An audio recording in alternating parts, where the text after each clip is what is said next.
guess where the world's oldest Bible was found? In early 1947, near the Dead Sea, two 16-year-old Bedouin shepherds were herding goats along the rocky cliff. The area was full of cliffs and caves. While taking a lazy nap, they suddenly realized one of their goats was missing. Thinking it ran into a cave, he started throwing rocks at the cave.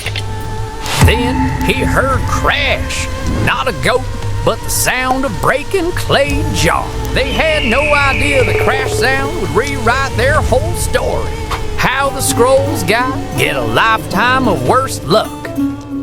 Why did the discoverers of the Dead Sea Scrolls die in poverty? The shepherd crawled into the cave and discovered several nearly 2 feet tall clay jars.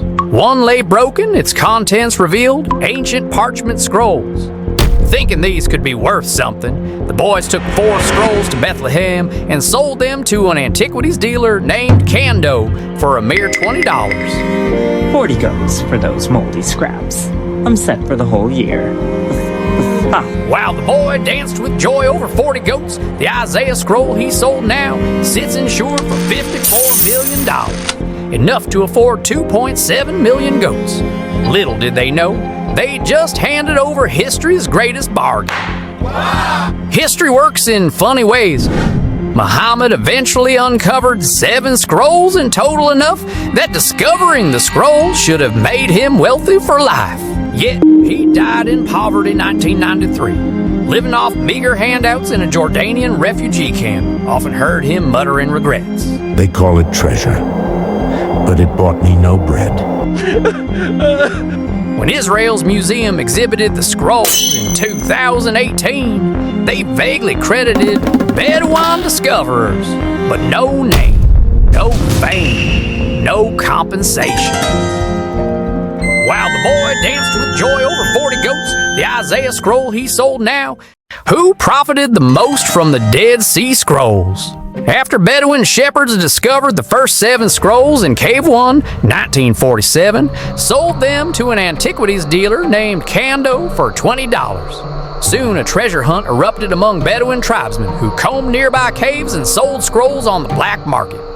Here's how the scrolls became a multi-million-dollar trade in 1947. Kando sold 3 scrolls to Professor Eleazar Sukenik at Hebrew University about $500.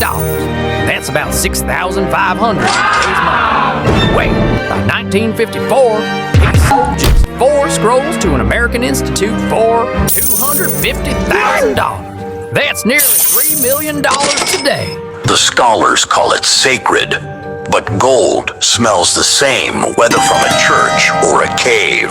Cut to 2019, Kando's family is still cashing in, renting out fragments to the Museum of the Bible for $120,000 a year.